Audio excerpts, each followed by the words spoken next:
This is Akashvani. In the program Insights, now we bring you a discussion on increasing women's participation in Indian Armed Forces. The participants are Lieutenant General Madhuri Kanitkar, Defense Analyst, and Deeksha Saksena, Akashvani Correspondent. Recently, the government has approved first all-women CISF battalion. The decision is in line with the government's efforts to increase the participation of women in every field. To summarize, in 2020, the Indian Army began offering women permanent positions. By 2022, the National Defence Academy admitted its first female cadets. Taking this forward, today we are joined by Lieutenant General Madhuri Kanitkar. General Kanitkar is the third women officer in India to be promoted to a 3-star rank. General Kanitkar, welcome to the show. Thank you, Deeksha. It's a pleasure being with you. Before we get into the nitty-gritties of the subject, I would like you to explain in detail about the recent decision of the government of having the first all-women CISF battalion. Can you talk about the overall participation of women in CISF up till now, and what will be the role of this new battalion? I think it's an excellent move. You see how gradually, firmly, but surely the government is taking very positive steps to make it a gender-inclusive force. And I think this comes from two things. One is that the society is getting ready for it. And secondly is the performance of all the women in various situations and various paramilitary and military forces who have contributed phenomenally. So like if you see whether it's the CISF or earlier it was even the Assam Rifles. So it's been paramilitary as well as the military that they are taking women as they see them capable, confident and performing in various situations where women handle it very well. I would also like to inform our listeners that the new battalion will be raised as an elite troop and will play a key role in protecting the key infrastructure of the nation. Also, the paramilitary forces ITBP, Assam Rifles, CRPF, BSF, SSB are open to women. Moving on, I would now like to draw your attention to the Defence Forces. In 2020, the Indian Army began offering permanent positions to women officers. This came after a long battle. In your opinion, how will it impact the generations to come? And also, I would like you to talk about the implications of women cadets going to NDA. I think both steps have been extremely positive. There was a little skepticism about how women would perform in command situations because up till then, the permanent commission was offered only in the medical corps and the nursing corps. And here from the beginning, we trained together, we served together. So it was sort of an accepted norm. But having said that, even us, I remember we were the first batch way back in 1983, the first batch to be posted, women to be posted to field units. So they have been taking guarded steps, testing every step and seeing that the women have been able to perform. And at the same time, it's helping the armed forces prepare the infrastructure. I mean, it's not just about women serving there. It's about having, some kind of a privacy, whether it's your bathrooms, toilets. So these kind of situations, we can't make a difference and say one size fits all. So the armed forces has also kept the logistics in mind, got things prepared, and then step by step sent women. When the medical corps women started performing well in field hospitals, now today they're going into even the regiments as regimental medical officers, and we also have a lady serving on the Siachen. So this is how they've taken in a step manner, and that is why they were a little worried about women commanding units in non-medical situations. And the reason was that most of the troops, they would come from situations where the Indian patriarchal system hasn't really got the women going. But someone has to take a step forward, and I'm really happy that women have now been permitted to take command positions, which gives them that they don't join it just for a short period or just for the sake of it, with nothing to do after that, but they take it up as a career. And when a woman joins armed forces and she leads the men and she takes those command positions, she's a role model for hundreds of other young girls who look up to her and where society starts respecting her. So I think both aspects are important. Society slowly accepting it, women getting ready, and the armed forces clearing the logistics hurdles. There was another question about NDA. I think that was again long awaited decision, and there was a little kind of skepticism as to, should they join in? But I think it's an excellent idea, because taking from the medical corps, where at the Armed Forces Medical College, when we joined, we were 20 girls and 100 boys, and now it's like 30 girls and 105 boys. But even then, just the fact that both genders work together, you learn from the beginning, you don't have to have a separate gender sensitization, and nor do you have a patronizing way of women as lady wives. So you look at them as equals, you look at them as officers, and keep it gender neutral. So I think starting from training is an excellent idea, and with that, they have also opened up possibilities of them taking up a permanent commission and not waiting till the end. So that, I think, is an excellent move. The third aspect is in the changing dynamics of war. Today, war is not traditionally only something that's fought on the ground. There's also cyber, there is IT, there is things with space. So in all these situations, I don't think gender really would matter. And technical competence, capability, just similar to how in the medical corps, it was about competence, it was about capability. So I think that situation, as we move towards the future, there are going to be large number of options and openings where women will be able to take it to the equal opportunities for them and prove their mettle for what the armed forces requires.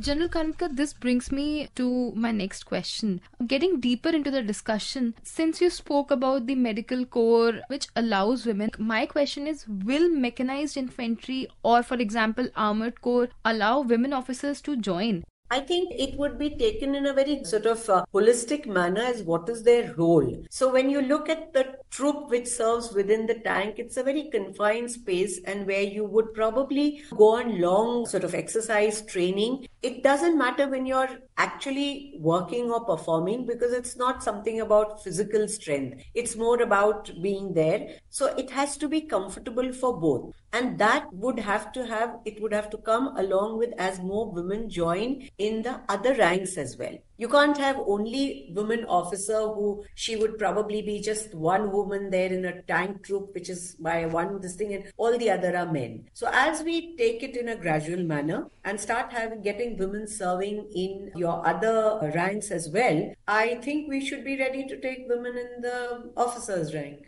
Since you spoke about other ranks, my next question to you is also related to it. Corps of Military Police only has the other rank personnel. Can we see other technical arms also induct female to other ranks personnel anytime soon? I think so. So just the way the first women came into the medical corps and the nursing corps, I think we may be able to take them and try it out. It would be obviously everyone's the hierarchy who would take the best decisions and would give them opportunities. Because you see how over time things have evolved. I mean, it was such a big thing when I was the third Lieutenant General. And today, can you imagine, the medical corps is being led by 3 women. The DG AFMS is a woman. The DGMS Army for the first time is a woman. And the DGMS Navy, she's also a woman. So you have women really in real key positions of leadership. So that is a role model and an example. And I'm sure the entire hierarchy is watching as to how are they performing. And as women start taking on these command posts and how they take on, would be a test to see that, yes, if they can do it, why not have the women also serving in the ranks? But having said that, it is difficult. It would require a lot of, especially beyond the short service, because you have long field postings. And that's the hardship which comes in, and whether our society is ready to send their girls. So it would have to be taken both. It's not just about the armed forces deciding, it's also about society's preparedness. General Kanitkar, that was quite an encouraging news which you just shared with us. And now I would like to bring in Flight Lieutenant Shivali Deshpande. Flight Lieutenant Deshpande, welcome to the show. Thank you so much to have me on board. I would like to ask you, Air Force has inducted women in all branches, including the combats. The organization is also encouraging the participation of women. How do you view this? And could you also share the challenges which are faced by women officers?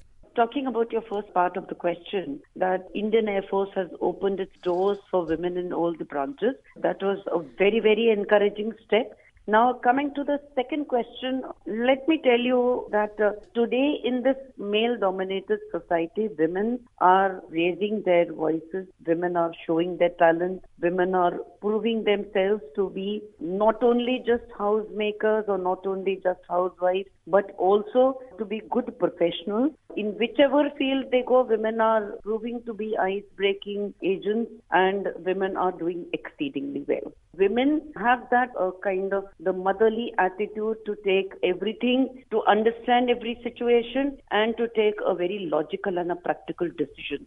Flight Lieutenant Deshpande, I would also like to ask you, what role can society play when it comes to encouraging women to take up the armed forces as a profession? What motivates the women and the girls to join the Indian Air Force is live examples. That is very, very important. When you see a lady officer in front of you who's being in the society telling anecdotes of her service, that is something which motivates the women more. Now, what role does society play to motivate women? Well, today our society is progressing a lot. We no longer have narrow-minded people. We have people with a very, very broad vision who are letting the women step out of their homes and go to places for their profession. So this is, in fact, a noble era where I must say that parents especially, and of course the society at large, is getting motivated to send girls into the defense forces. It is the duty of us veterans to clarify all these doubts and to keep motivating the youngsters to join the defense forces. Thank you so much, Flight Lieutenant Deshpande, for sparing your valuable time and joining us here in the discussion today. Thank you so much. General Kanitkar, coming back to you, let's talk about the gender inclusivity in the Indian Navy. As all of us are aware that recently the INS V Tarini has sailed out for the Navika Sagar Parikrama Part 2. Women officers of the Indian Navy are making the entire country proud as they are on a historic voyage of circumnavigation on board the Indian naval sailing vessel Tarini. What are your views on this? How are these two women becoming role models and embedding their name in the history? I think this is a brilliant challenge that these young girls have taken on, and I'm myself so excited. So you can imagine if I feel so happy about it. Look at all the girls in young schools, on TV, on media who are following them. Look at the stars that are being ignited in their eyes. So this is not about just circumnavigating the globe. It's also about aspirations. It's also about resilience. It's also about proving that, yes, girls are now ready to take on. What more needs to be done on part of the organizations like Indian Army, Indian Navy and the Indian Air Force to be gender sensitive towards women? What steps do we need to take more? I think what they're doing is perfectly fine, and because overnight opening it up without being prepared for it, because that can have a negative, some things going wrong puts the society off. So it's very important to do it correctly. The first time is the best time, and therefore you need to be prepared. And as far as gender sensitization, yes, this is the way where already we are trying to do that, when the soldiers join, when they in units, in specific areas where you work, you have gender sensitization workshops, and these kind of messages are given down this. It is very important because when you sensitize a male, not in just the armed forces, he goes back and is a role model for the rest of whether it's his village, his panchayat. And I can tell you the most empowering thing to a woman is when she wears her uniform. Very true, General Kanitkar. Thank you so much for sparing your valuable time. Thank you so much. You were listening to a discussion on increasing women's participation in Indian Armed Forces. The participants were Lieutenant General Madhuri Kanitkar, Defense Analyst, and Deeksha Saksena, Akashvani Correspondent. This program was produced and presented by the News Services Division of Akashvani. You can listen to it on our mobile app, News on AIR. This program is also available on our YouTube channel, News on AIR Official. You may share your feedback about this program through email at airnsdtalks@gmail.com or WhatsApp on 9289094044.